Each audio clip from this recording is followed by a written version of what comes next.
뭐 저녁 무렵에 좀 잠시 이렇게 말씀을 보고 우리 그 형제님 욥기 자료도 이제 뭐 많은 자료를 보지는 못했고 서원 쪽좀 이렇게 쭉 눈으로 훑어봤어요.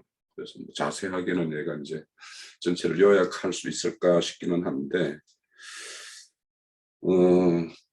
우선 이 1장, 2장의 내용을 보면 겉으로 이렇게 기록된 내용으로 보면 욥이라는 사람의 허물을 우리가 발견하기가 어려워요. 실질적으로. 그래서 1장, 2장을 열게 되면 욥이 어떤 허물 없이 하나님의 어떤 시험을 당하는 것처럼 이렇게 보여요. 그렇기 때문에 이제 그 욥기에 대해서 이제 많은 그 사람들이 이제 오해하고 있는데 우리가 욥기 그 단락을 먼저 우리가 좀 이해를 해야 됩니다. 우선 욥기는 1장과 2장의 내용에 한 단락을 나눠야 되고 그리고 이제 우리가 봤듯이 3장에서부터 이제 욥의 어떤 그 전혀 다른 모습, 1, 2장과 전혀 다른 모습의 어떤 욥의 모습이 3장에서부터 이제 드러나요. 그래서 3장에서부터 이제 욥의 어떤 자기 어떤 심중의 어떤 속에 있는 내용과 또 그를 이루하기 위해서 왔던 그 친구들의 이야기, 그러니까 그 세 사람의 어떤 친구, 이 이야기가 31장까지 이어집니다. 그래서 이게 두 번째 단락이에요. 그리고 이제 32장에서 37장, 7장까지가 엘리후가 등장해요. 그러니까 하나님의 사람 엘리후가 등장해서 그들과 이제 하늘의 말로 이렇게 변증을 하는 내용이 이제 나오고, 그리고 이제 38장에서 41장까지 여기에는 이제 하나님이 이제 직접 엘리후의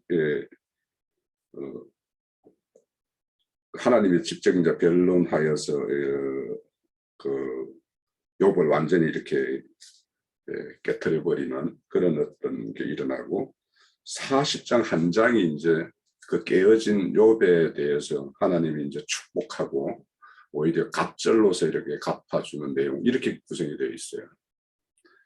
그러면 이제 우리가 여기 보면 1장의 내용에 보면 이 욥에 대해서 하나님이 평가하기 이렇게 겉으로 이렇게 기록된 것은 동방 사람 중에 가장 훌륭한 자라고 이야기하고 그런 자신의 아들들이 죄에 범죄하여 마음으로 하나님을 욕되게 할까 하여 욥의 행위는 항상 이랬다. 그러니까 위에 번제를 드리고 늘 이렇게 하나님에게 어떤 허물 없이 하려고 하는 어떤 이런 열심을 냈던 사람이에요. 그리고는 이제 그 1장 22절에도 보면 이 모든 일에 욥은 범죄하지 아니하고 하나님을 향하여 원망하지 아니하였다 하니라 이렇게 이야기를 해요. 그리고 이제 2장에 가면 온전하여 정직하여 3절입니다. 온전하고 정직하여 하나님을 경외하며 악에서 떠난 자가 세상에 없느니라 이렇게 이야기를 합니다. 자, 이렇게 하나님이 겉으로는 이렇게 평가를 하는데 그 사탄이 이렇게 시험하고자 하는 어떤 그 어중을 이렇게 그대로 수용해서 이제 시험을 합니다. 그러면 이제 이 겉으로 드러나는 이런 내용으로 보면 허물이 없는 사람 욥에게 이렇게 참혹한 모든 소유를 다 앗아가고 10 아들 딸을 다 이렇게 데리고 가고 또 자기 자신의 어떤 몸까지 이렇게 침을 당하는 이런 일을 당하면서도 이런 일을 이렇게 행하시는 하나님인가? 그러면 이제 만약에 이제 그 욥이 끝까지 31장까지 자기의 어떤 의를 주장하는 것처럼 아무 허물 없는 욥에게 이런 시험을 행한다라면 하나님이 불의한 하나님이잖아요. 그러니까 이제 만약에 그 겉으로 드러나는 내용으로 본다면. 근데 이제 저는 이거를 보면서 우리가 이제 뭐 욥이라는 사람은 천연적인 어떤 자신의 의로 어, 자기 의를 이렇게 세우는 대표적인 어떤 종교인의 한 형태의 모습이거든요. 그런데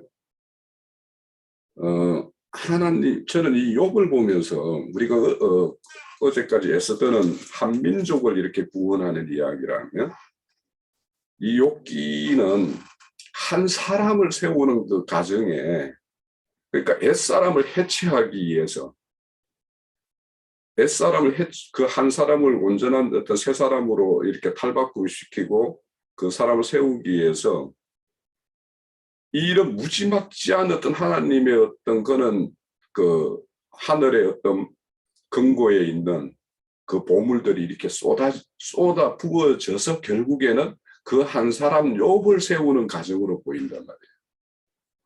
그러니까 첫사람 아담에 속한 한 사람 욥을 그 사람이 어떤 또 세상에서 불러내서 어떤 강약교회에 이렇게 거할 때 그 강약교회에서 그 사람의 어떤 그 내면의 세계에 이런 견고한, 그러니까 열나들을 다 데려가고 자기 어떤 소유 만말이죠. 7천에 3천 이것들을 다 앗아갈 만큼 해야지 그래도 욥이 깨지지 않아 가지고 그렇게 자기 자신을 이렇게 변론하고 이렇게 하는 것이 그 종교성으로 이렇게 세워진 사람의 어떤 모습이란 말이죠. 그래서 우리가 한 사람이 이렇게 완전히 탈바꿈되기 위해서는 하늘의 뭐 보고에 있는 그 소유물이 얼마나 이렇게 들여서 이루어지는 일인가라는 것을 우리가 좀 한번 생각해 볼 필요가 있겠다라는 생각이 들고요. 그래서 욥의 어떤 자기 스스로 자칭 의인이라고 하는 그 사람들, 오늘날 우리가 만약에 우리가 우리의 복음을 증거하기 위해서 욥과 욥의 친구 같은 이런 어떤 종교인으로 땅땅하게 이렇게 무장되어 있는 사람들에게 가서 그들을 이렇게 깨뜨리기 위해서 깨뜨린다라는 것이 우리의 능력으로 그게 가능한 것인가? 그래서 이 최후에 보면 엘리후가 등장하고 하나님의 어떤 등장하는 어떤 이런 것까지 이렇게 동원되어서 결국에는 욥 하나를 이렇게 세우는 어떤 과정이기 때문에 우리 각자도 이런 어떤 그 욥의 어떤 그 모습 이런 것들에 대해서 어떠한가도 우리 스스로도 좀 점검해 볼 필요가 있고 또 우리를 통해서 그렇게 하나님이 이렇게 욥처럼 이렇게 굳어져 있는 사람을 깨고자 할 때 그것이 어떠한 가정과 어떤 자원이 투입되어서 이루어지는가 이런 것들도 한번 우리가 생각해 볼 필요가 있겠다라는 생각이 듭니다. 그리고 이제 욥을 이렇게 칭찬을 해요. 사탄 마귀 앞에서 사단의 어떤 참소 가운데서. 그런데 의인이다 그러고 이렇게 칭찬하는 이유가 무엇인가?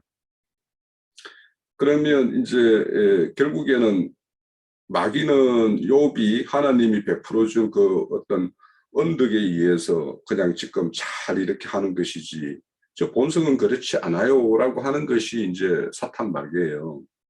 그러면 마귀가 정말 그 욥에 대해서 잘 알아서 이렇게 말을 하는 건지 아니면 시기해서 그러는 건지 알 수 없지만 어떤 기록상으로 보면 욥의 어떤 모습이 이렇게 쭉 42장까지 펼쳐지는 걸로 보면 사탄 마귀가 욥을 정확하게 진단을 하고 있는 듯해요. 자, 그래서 결국에는 하나님은 이 욥을 이렇게 하나를 이렇게 새롭게 세우기 위해서 동원하는 어떤 사탄, 그를 이렇게 격동시킴으로 인해 가지고 이런 시험을 이렇게 행하거든요. 그래서 오늘 우리가 이제 또 생각해 볼 것은 하나님이 그러면 시험하는 목적이 무엇인가? 우리 각자의 어떤 인생에서도 하나님이 이렇게 시험을 행하시는데 이런 것까지도 우리가 욥의 어떤 그런 가정을 보면서 우리가 그렇게 시험을 우리는 욥을 통해서 하나님이 시험하는 이유와 목적을 알고 있는데 우리 스스로 이런 시험과 같은 환란이 이렇게 왔을 때 이것을 하나님의 어떤 선한 뜻의 어떤 목적에 기반한 그런 어떤 시험과 환란이라고 이렇게 받아들이고 있는지 어떠한지 우리 그것도 한번 좀 생각해 볼 필요가 있겠다 싶고요. 욥의 친구들은 이제 대표적으로 여기에서 참 저는 아까 이게 그 말씀을 이 성우가 읽어주는 말씀을 들으면서 한편으로 좀 웃음이 나왔어요. 너무 이렇게 모노드라마식으로 잘 이렇게 표현을 하고 해서. 그런데 이제 저는 이제 이 욥의 말들을 보면 욥의 입에서 이렇게 토설하는 말들을 보면 이게 진짜 사람의 말인가? 제가 교회에 들어와 가지고 얼마 지 않아서 이제 우리 성경과 관련된 글을 쓰는 책을 내가 한 사람 책을 그 사람의 책을 하나 다 읽은 게 있어요. 그 사람이 쓴 책을. 근데 그분 같은 경우도 이제 제가 첫 교회에서 영성교육을 할 때 그 영성교육 프로그램에서 이렇게 그분이 같이 했던 분이고 그 프로그램에서 이제 자신의 어떤 뭔가 영적인 뭔가 깨우침이 있었는지 책을 뭐 한 500페이지 되는 것 한 열흘이면 쓴다라는 거예요. 그런데 그 내용들이 이렇게 기록된 거 보면 야 이게 어떻게 사람이 이렇게 열흘 만에 이렇게 막 책을 써가지고 이런 말들로 이렇게 막 뱉어내지 막 이런 생각을 했거든요. 근데 오늘 그 책을 지금 제가 보면은 어떨까 싶기는 해요. 그 책을 다 버렸기 때문에. 그때는 여하튼 대단했다라는 생각을 들고 그렇게 봤어요. 근데 오늘 이제 이 욥이 말하는 그 3장과 6장, 7장의 어떤 그 엘리바스의 어떤 말에 대해서 자신의 어떤 신경을 말하는 어떤 이 내용을 보면 야 진짜 욥 속에는 어떤 것이 들어있길래 말마다 구구절절이 옳은 말 같거든요. 말로. 그래서 이런 사람의 어떤 말과 그 사람의 어떤 속의 내면이 하나님과의 어떤 합치되지 않고도 이렇게 하나님의 사람의 어떤 그 온전한 흉내를 다 낼 수 있다는 것도 또 사람의 어떤 가지고 있는 어떤 사람이 그렇게 연모될 수 있다는 것도 참 놀랍다라는 생각도 들면서 오늘 말씀을 봤습니다. 저는 이 정도로 할게요. 일단 그 욥기서를 갖다 보면은 1장 9절에서 보면은 사탄이 하나님께 대해서 답변하는 내용이 나옵니다. 사탄이 뭐라고 얘기하냐면 사탄이 여호와께 대답하여 이르되 욥이 어찌 까닭없이 하나님을 경외하리까라고 얘기합니다. 사실은 여기에서 경외한다라고 얘기를 하고 있지만은 실제로는 하나님을 두려워하는 욥의 신앙을 얘기하고 있는 것입니다. 그러니까 욥은 자신의 모든 것을 갖다가 축복을 주는 어떤 신에 대한 인과응보적인 항상 두려운 마음이 있었다라는 걸 우리가 볼 수가 있습니다. 그때 사탄은 정확하게 욥의 심중에 있는 그의 마음을 읽고 하나님께 답하기를 욥이 어찌 까닭없이 하나님을 두려워하겠습니까? 또는 경외하겠습니까? 라고 얘기하는 걸 볼 수가 있습니다. 2장 4절을 보도록 하겠습니다. 2장 4절에서 보면은 사탄이 하나님께 대해서 두 번째 답변이 나옵니다. 사탄이 여호와께 대답하여 이르되 가죽으로 가죽을 바꾸니 사람이 그의 모든 소유물로 자기 생명을 바꿀지라 라고 얘기를 하는데 이 말씀에 대해서 더 쉽게 말하자면 가죽과 가죽이 서로 매매가 되어지듯이 욥은 하나님께 어떠한 소유물과 자신의 어떠한 이렇게 선한 욥 자신이 갖고 있는 그 선함과 자칭의로 하나님께 지금 대답하고 있는 것이다라는 걸 볼 수가 있습니다. 그런데 사탄은 이런 얘기를 합니다. 사람이란 자기 목숨 한 사람, 자기 목숨을 건지기 위해서 자기 자식까지 팔아먹을 수 있을 정도로 사악한 존재라는 걸 사탄은 지금 은유적으로 지금 욥을 통해서 지금 하나님께 답한 것이 아닐까라고 저는 보여지고 있는 것입니다. 그래서 사람의 본질이란 무엇인가를 욥기서를 갖다가 통해서 알 수가 있는데 사람의 본질과 본성은 상당히 그러니까 굉장히 위선적이고 이기적이다라는 걸 갖다가 지금 욥기서에서는 드러내주고 있다. 누구를 통해서? 사탄이라는 존재와 지금 욥이라는 한 인간을 통해 가지고 지금 말하자면은 인간의 위선적이고 이기적인 그 모습을 갖다 본질을 드러내고자 하는 게 욥기서의 핵심 주제라고 보여집니다. 그래서 욥의 신앙의 본질과 그 욥의 신앙의 본질이 지금 3장에서 나오고 있는데 3장에서는 어떻게 얘기하고 있냐면은 3장 1절에서 그 후에 욥이 입을 열어 자기 생일을 저주했다라고 얘기합니다. 이것이 욥의 신앙의 본질이고 실질적 욥이 여지껏 선하고 의로와 보였었던 모든 것은 그가 가진 모든 재물과 그리고 세상적인 세상적 복을 통해서 그는 하나님이라 칭하지만 사실은 알지 못하는 어떤 신을 두려움 가운데서 떨면서 믿어왔었던 것이 아닐까라는 것을 갖다가 3장 1절에서 이렇게 완전하게 보여주고 있다고 생각합니다. 그래서 3장 1절서부터 자기의 생일을 저주했다. 자기가 태어난 날을 저주했다. 이것은 생명의 주인이신 하나님께서 봤을 때 또는 욥의 부모가 보았을 때는 이것은 있을 수 없는 말이잖아요. 왜 나를 태어나게 만들었어? 야 이놈아 너 왜 이렇게 공부를 못하고 너는 왜 하는 것도 못하고 이렇게 머저리같이 인생 살고 뭐 어쩌고저쩌고 하면서 그러려면 집에 나가 했더니 왜 나를 갖다가 태어나게 해가지고 왜 이렇게 자기를 갖다가 불편하게 만드냐 하면서 왜 나를 낳느냐 하고 뛰쳐나가는 불순한 자식의 모습과도 같은 말을 갖다가 지금 욥은 3장 1절서부터 하고 있다는 거예요. 그러면서 계속적으로 저주의 말을 퍼붓습니다. 내가 난 날이 멸망하였더라면 사내 아이를 베었다 하던 그 엄마가 아버지가 기뻐가지고 사내 아이를 베어가지고 품 안에 안으면서 굉장히 기뻤던 그 날을 지금 저주해버리고 있다라는 것이죠.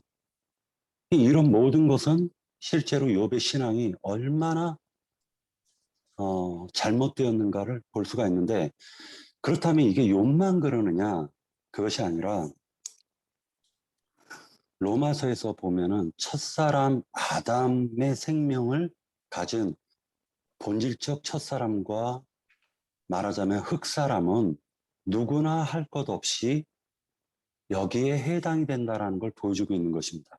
그래서 첫사람 아담의 그 위선적이고 이기적인 그 신앙이라는 것은 결코 하나님이 원치 않는 그러한 신앙이다라는 걸 욥기서를 통해서 우리가 배울 수 있지 않을까 그 생각을 해봅니다. 예, 마치겠습니다. 그 욥이 두려워했던 내용이었던 실제 내용은 3장 25절 26절에 있어요.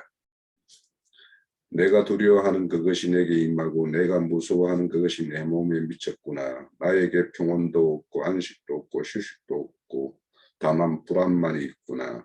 그러니까 지금까지 욥은 자기 사단이 말한 대로 하나님이 주신 그 부유함과 많은 자식들 이런 것을 잃을까 봐 그래서 날 망버가 되면 번제를 드려서 하나님의 어떤 침을 피하기 위해서 항상 뭔가 의심적인 것이 있으면 그냥 번제를 드리고 하는 그런 그러니까 우리가 이것도 오늘날 우리의 어떤 해결하는 것들도 그 기존 교회 기독교계에서 해결하는 것도 이와 같죠. 뭔가 있으면은 그냥 막 뭐 이렇게 중얼중얼하면서 이렇게 하는데 사실은 이제 하나님은 우리의 어떤 약함과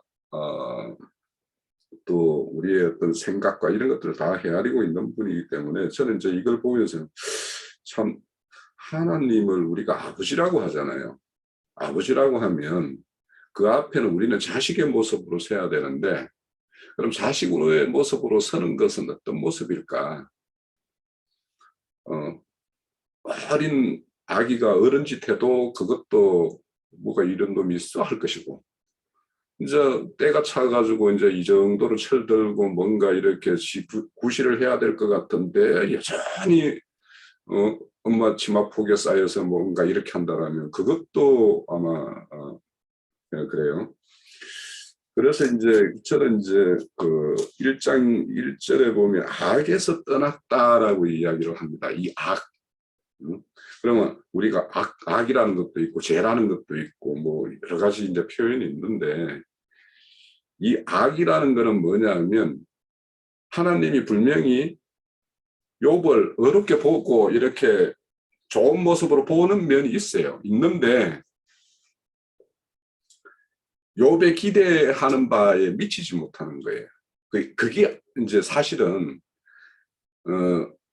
악이라는 거는 뭔가 부족한 거, 열등한 거, 그래서 만족을 이루지 못하는 거 이런 것을 사실은 이제 악이라고 하거든요.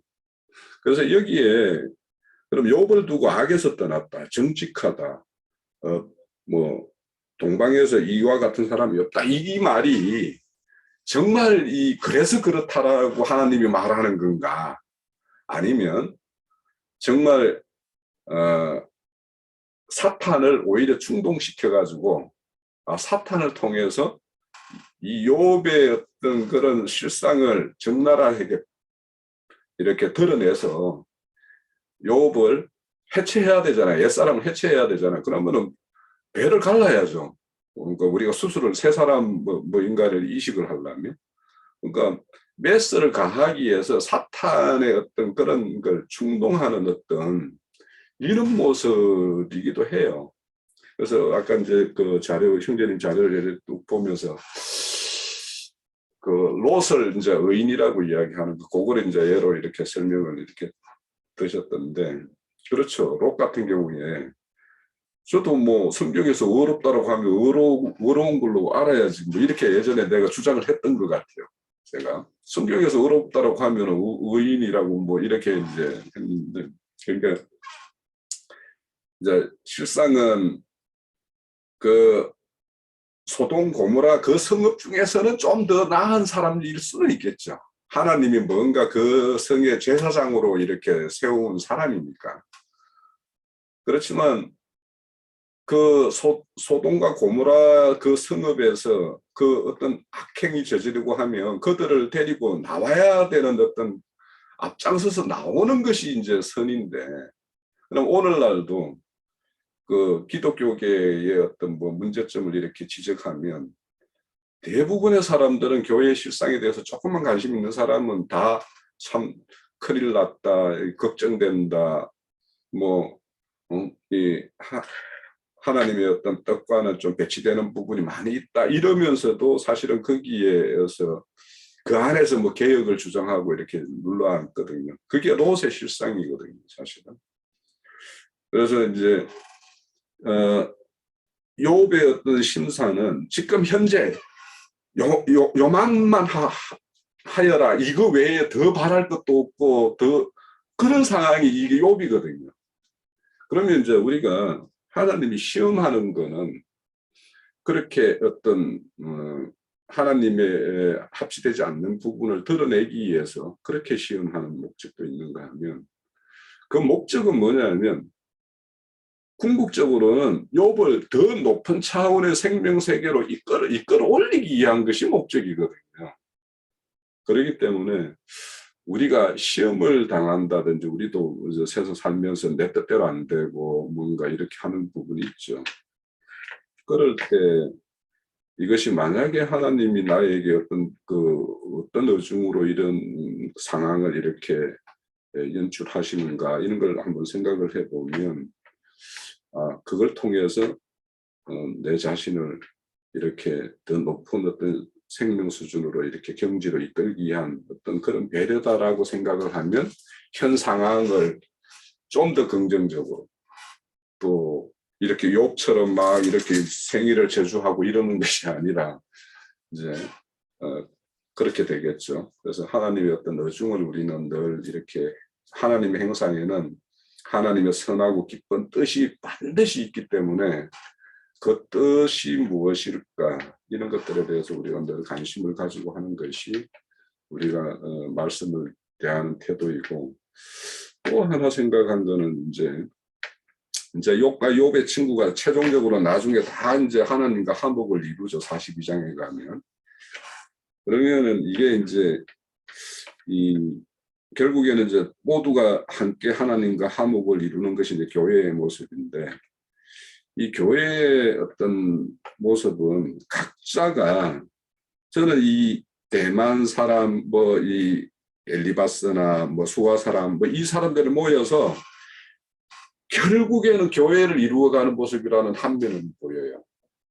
지금은 뭐냐면 자기 잘난 맛에 막 자기 어떤 어중을 막 이렇게 내놓고 충돌하고 막 이렇게 하지만 궁극적으로 이런 가정이 없었으면 욥은 절대 깨지지 않거든요. 교회도 이룰 수도 없고 그들과 함께 교회라는 어떤 무리를 이룰 수도 없고 하기 때문에 그래서 한면으로는 우리가 욥과 욥의 친구들의 어떤 행사를 보면서 뭐 어떤 것도 있지만 이것이 어찌 보면 또 교회를 이루어가는 어떤 모습이기도 하다라는 것도 우리가 한번 생각을 해볼 필요가 있겠다 싶습니다.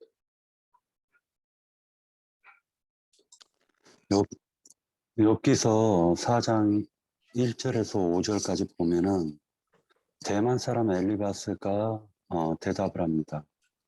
누가 내게 말하면 네가 실증을 내겠느냐? 누가 참고 말하지 아니하겠느냐? 보라, 전에 네가 여러 사람을 훈계하였고 손이 늘어진 자를 강하게 하였고 넘어지는 자를 말로 붙들어 주었고 무릎이 약한 자를 강하게 하였거늘 이제 이 일을 네게 이름에 이 일이 네게 이름에 네가 힘들어하고 이 일이 네게 닥침에 네가 놀라는구나. 이 말씀을 보면서 어떤 생각을 했냐면 욥이라는 사람은 실제로 그 어렵고 힘든 사람들을 갖다가 물질적으로나 아니면은 뭐 어떤 형식으로 도와줬는지는 모르겠습니다. 그러나 엘리바스 입장에서 욥을 바라보는 관점이 여기서 나오는데 엘리바스는 어떻게 본 거냐면 네가 예전에 여러 사람을 갖다가 가리켰고 힘이 축 처진 사람을 갖다가 네가 네 말로 이렇게 세웠고 넘어진 자도 너 말로 이렇게 세웠다. 이 말이 꼭 야고보서에서 보면은 배불러라, 춥지 마라, 더웁게 하라.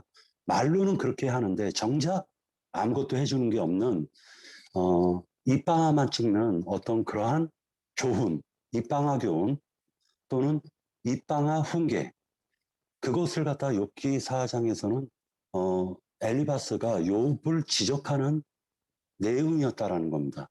그런데 그 욥이 또 얼마나 그 자기 자신을 갖다가 완악하고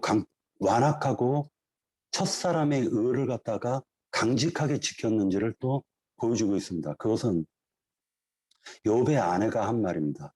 욥의 아내가 뭐라 얘기를 하냐면 그 아내가 그에게 9절 2장 9절에 보면 그의 아내가 그에게 이르되 당신이 그래도 자기의 온전함을 굳게 지키느냐. 이것은 누가 봐도 말을 갖다 좀 고상하게 했을 뿐이지 실제로는 이제 평상시 이제 우리 같은 말하자면은 우리 같은 사람들이 얘기할 때는 네가 그렇게 잘났냐? 그냥 너가 그렇게 하나님 잘 믿냐? 어? 너가 믿는 그 하나님 보고 욕하고 그냥 죽어버려라. 이렇게 지금 얘기한 것인데 만약에 욥이 그렇게 어, 야고보서에서 나오는 입으로만 배불러라, 춥게 하라, 덥게 하라 하라고 한 것을 이 아내가 그것을 지켜봤기 때문에 실제로는 이렇게 어, 그 아내가 이런 말을 한 것이 아닐까라는 생각을 합니다. 그래서 예전에 저는 이제 라인제님 만나기 전에는 이 욥에 대해서 굉장히 좋게 바라봤었는데 지금은 이 욥이라는 한 사람을 어떻게 바라보냐면은 말 그대로 나를 대표하고 그 다음에 인간을 대표하고 첫사람 아담을 완벽하게 대표하는 어떤 한 인물이구나. 그래서 의인은 없나니 하나도 없다라는 성경의 말씀이 완벽하게 적용되는 말씀이다라고 저는 욥기서 요 짧은 7장까지의 말씀을 통해서도 이제 이렇게 좀 보이기 시작했습니다. 예.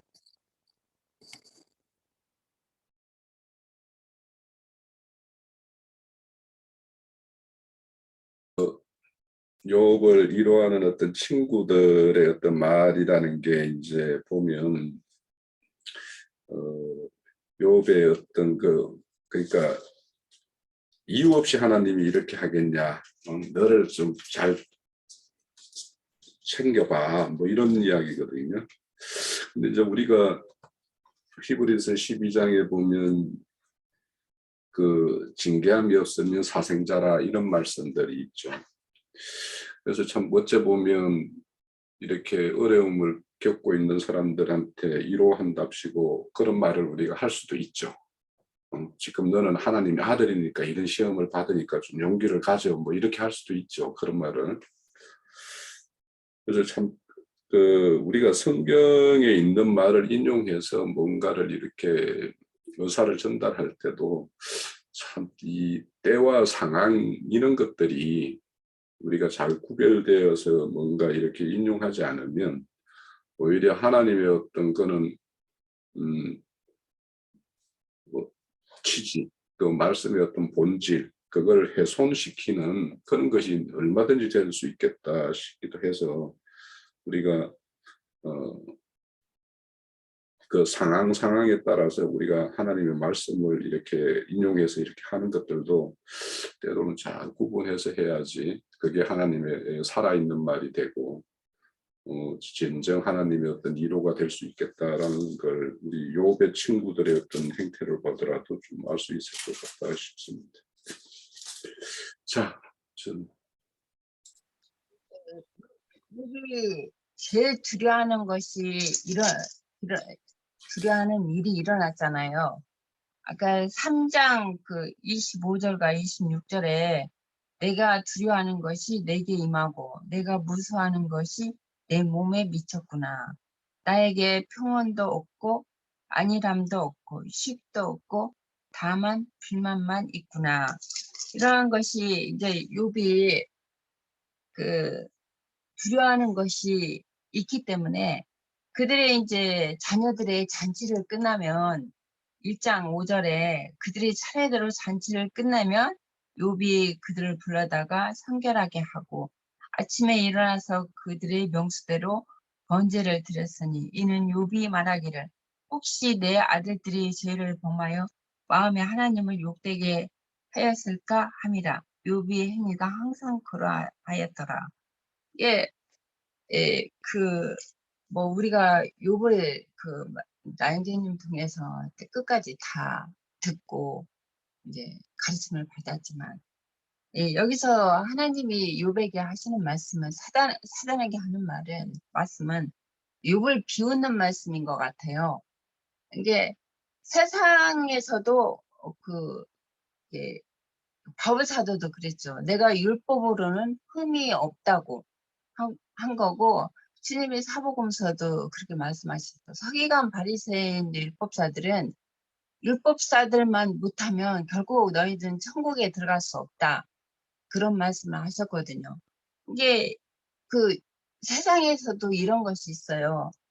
그 옛날에 시골에서 내가 자라다 보면은 그 동네 아저씨 한 분이 계셨는데, 그분은 그 세상 사람인데도 이게 그때는 뭐 믿음이라는 걸 알지도 못하고 하나님을 알지도 못하고 그렇게 살았을 텐데, 너무 사람이 착하고 의롭고, 그러니까 동네 사람들 모든 사람들이 그래요. 아, 저분은 법 없이도 산다. 항상 도와주고 자기가 생활이 넉넉하지도 않는데 뭐든지 뭐 심거나 뭐 추수 때 거두면은 자기도 넉넉하지 않은데 사람들을 많이 도와줬어요. 그런 사람들도 있어요.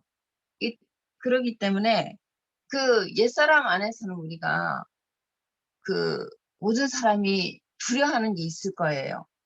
자기한테 두려워하지 않는 사람은 없을 것 같아요. 모든 것이 이제 믿음 안에서 우리가 믿음을 갖고 주님 앞에 주님의 믿음을 우리에게 넣어줬었고, 그 믿음을 따라 살 때는 강하고 담대한 믿음으로 살지만, 옛사람 안에서는 뭔가 나에게 뭐가 미칠까, 나에게 뭐가 미치지 않으면 좋겠다, 그런 마음으로 항상 두려움이 있을 것 같고, 그리고 기독교인들은 보면은 항상 두려워하기 때문에 무슨 일을 자기한테 오면은 해결해 달라고 기도원에 가서 기도하고 그 해결을 볼 때까지 그런 기도를 많이 하거든요. 그러니까 자기한테 어떤 것이 올까 봐 또 조그마한 일이라도 닥치면 그걸 해결해 달라고 이제 기도를 하고 금식하고 그러잖아요. 이게 모든 사람은 다 두려움을 갖고 있어요. 두려움을 갖고 있는데 이제 욥도 이런 그 많은 고아들도 뭐 고아의 아버지가 됐고, 뭐 과부들의 뭐 남편도 돼주고, 그 뭐 저기 나중에 그 뒤에 장에 가면은 자기가 하나님이었어요. 욥이 하나님. 그런 사람이었는데 옛사람 안에서는 그 모든 것이 자기 자랑이 나왔고, 지금은 이제 뭐 그런 자기가 태어난 날을 좀 원망불평을 했지만, 더 뒤에 가보면은 자기가 모든 사람들이 뭐 고아의 아비가 되고 과부의 뭐 남편도 돼주고, 불쌍한 사람들 모은 사람들은 다 손을 뻗쳐서 다 이제 도와줬잖아요. 그런 사람은 이제 주님은 옛사람의 제사장이었던 욥을 깨트려서 그 바울이 사울했던 주님 앞에 거꾸름을 받아서 다시 그 바울이 돼서 주님의 길을 갔던 것처럼, 이 욥도 그 옛사람 안에서 얼마나 의롭고 그런 사람이었어요. 이게 주님은 약간 사단 앞에서 욥을 약간 비웃음 그런 게 말씀을 하신 것 같은데, 이제 끝머리 가서 뭐 42장에 가서는 욥이 참으로 자기의 죄를 자백하고 주님 앞에 그냥 믿음으로 돌아섰을 때, 그때 주님은 참 제사장으로 다시 쓰셨잖아요. 그런 것처럼 우리 안에서도 항상 그 옛사람 안에서는 두려움이 있다. 그리고 이제 믿음 안에서 이제 새로 이제 밖에 새 사람으로 바뀌었을 때는 이 두려움이라는 것은 없을 것 같아요. 여기까지 할게요. 오늘은 뭐 안 돼도 우리 도영재님이 잘 증거를 하셔서 이 정도 하면 뭐 충분할 거라고 생각되네요. 예, 우선 그러면 우리가 이 욥과 욥의 친구들의 어떤 정신 사상, 이 종교인들의 어떤 정신 사상을 이렇게 딱 압축해낸다라면 아까 박영재가 언급했는데 자업, 인과응보, 자업자득 뭐 이런 거예요. 이 종교인들의 어떤 거는. 그래서 내가 스스로 이렇게 어렵고 뭐 뭔가를 그렇게 행하면 당연히 하나님은 복 주시는 분이고 뭐 이런 분으로 이제 생각하는 것이 이제 종교 사상인데 이제 이것들이 깨어져야 되니까 그래야지 참 복은 하나님의 어떤 은혜의 어떤 위에서 생명의 세계가 이렇게 열린다라는 거 이런 것들에 대해서 우리가 알아가야 되는 것이니까 그래서 이런 것들에 대해서 우리가 잘 이렇게 욥기를 통해서 그 사람들은 분명히 세속교회 사람들은 욥기를 우리와 같이 이렇게 안 봅니다. 안 보는 사람은 없어요. 그러니까 오히려 뭐 이걸 어설프게 꺼냈다가는 그 사람들하고 오히려 어떤 소통의 장벽이 될 수도 있고 때로는 그 사람이 되게 뭔가를 안다라고 막 자부하는 사람에게는 욥기를 들어서 오히려 역으로 이렇게 또 그 사람의 어떤 관점을 우리가 잘 이렇게 지적함으로 인해서 그 사람이 길을 여는 어떤 그런 것도 될 수 있기 때문에 이 욥기를 통해서 우리가 전도의 도구로서 잘 이렇게 활용할 수 있도록 그렇게 합시다. 네.